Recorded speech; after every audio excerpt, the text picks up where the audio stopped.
Okay guys, this is going to be my walk around of my Grand Design 2022-28 BH. I'm not going to go through specific details other than to show some of the minor modifications that I've made to this thing. I'll go in depth in some other videos about what exactly I did if there's questions, but basically I just want to give you guys a little tour. We did a significant amount of modifications. Okay, so I'm going to start in the front here. As you can see, we added some batteries. I added some lithium batteries, 3 line energy batteries.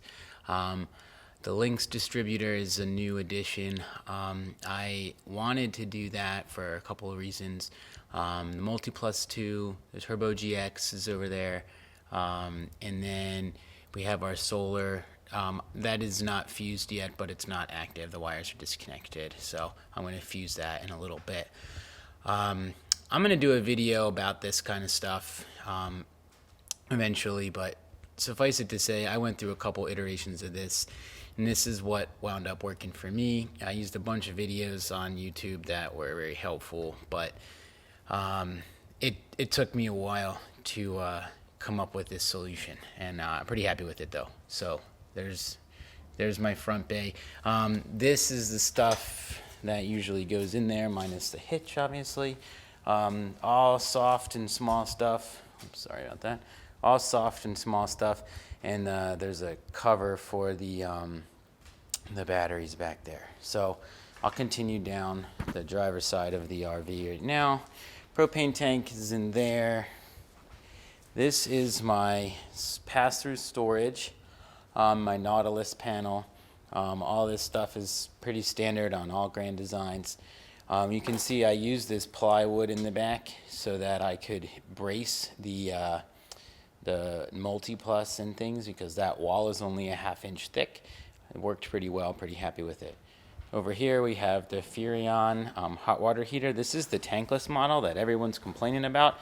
I have not had any issues. I really like it. So take that for what it is so far. It's pretty new still. So I really do like it, and our heater obviously is right next to that. So I'll come back around and give you a side look here. So both slides are out right now. I don't love the slides being out, but I don't love the slide mechanism, but there's workarounds for that if I decide to keep this one long term. We did negotiate in the slide toppers on ours, so that's pretty nice. Okay, so we'll move around. These are our electric bikes that will come with us every time we go. Here's the rest of our pass-through storage. That's our Blackstone right there. I did some modifications here. As you can see, I added a built-in EMS surge protector.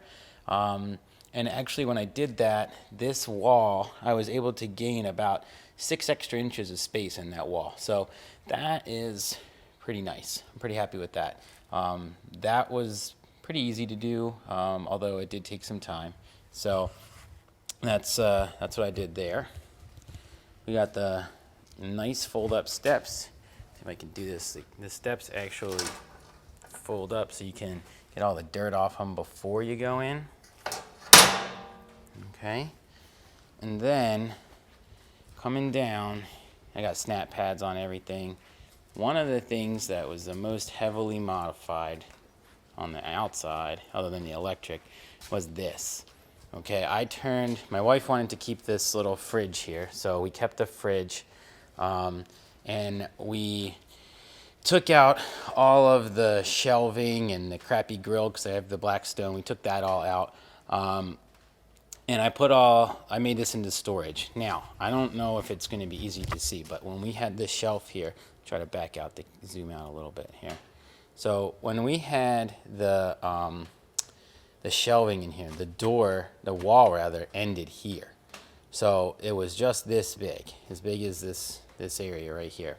So what I did was, let me zoom back in to normal. So what I did was I blasted that out, and I gained a whole almost 1.5 feet of space there, which, I mean, it's great. We have our camping chairs in there, all my leveling equipment, My torque wrench. There is an outlet in there. This is my Moride cable winder. So this will wind up my 50 amp cable. So obviously the cable, there's going to be very few times when that cable is plugged in that I can't get to that outlet, but because we should be plugged into power. So that's pretty awesome to be able to put everything in there just like that. So we did that. And come back here. I have my fifth wheel rated, e-bike rated hitch. It works well. I have a cover for it too, so that the bikes don't get wet if it's raining. All right, that's going to do it for the outside for the most part. I will add that you can probably see them back there. The unit comes with a 165 watt solar panel, and I'm adding 600 more watts of solar myself. So upon walking in, this is one of the things that I did. I had built a table for this and I didn't like it, so I wound up getting this table. It was perfect from IKEA. I'll show you. We took out the sleeper couch here because we have no need for it. So we got the theater seating as opposed to the booth dinette. Really pleased with that decision, which is why we wound up adding the table, which we really like it a lot better. I'm going to try to set up this camera so you'll be able to see the table, but we'll come around. It's a 16 cubic 12 volt fridge, TV, everything, plenty of storage in here, plenty of storage. Biggest thing for us was this room right here. We have an 18-month-old and he sleeps in here. Has a door so you can close it off, right? But the biggest thing is this model in this space right there on the floor fits a pack and play. You don't get better than that. It fits perfectly. So pack and play fits in there, so I can close the door, turn off the lights, blackout curtains, he can sleep. Okay? Fridge. We've got freezer on this side, fridge on this side. Only complaint I have is this little dangler here. If you're not paying attention, it will get stuck in the fridge, and when you close it, it will open. The fridge will remain open. So I wish there was like a hook. So that's what I'm going to do. I'm just going to put like a little hook up here or back here or something so that that doesn't happen again. But we had a freezer issue where it was all frosted over. Okay, so let me set this camera down. Okay, so table and chairs, both from IKEA. Table is great because it has this fold out.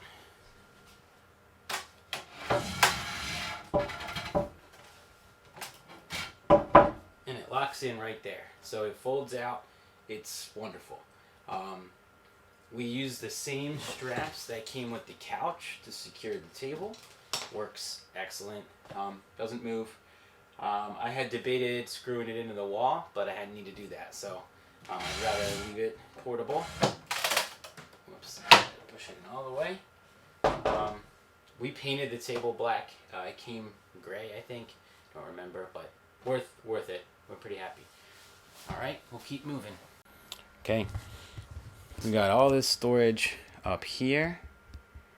It's great, plenty of storage. This little electric fireplace is pretty standard in RVs in general, but it's wonderful. So it pumps out quite a bit of heat, and we use it a lot with my son sleeping in that little room right there. The other thing I did is I installed the Turbo GX myself. Installed that. That was tough to run through this panel here, but got it worked out. It's great to have. It's a good peace of mind. The other thing I installed that's not standard is the micro air Wi-Fi thermostat, and I have a cellular modem, so I can always turn on and off my heat and air from my phone. The slides and everything can be controlled by your phone as well. But yeah, it's great to have that. Bathroom, we didn't really modify at all. It's pretty standard. Everything is plenty of room.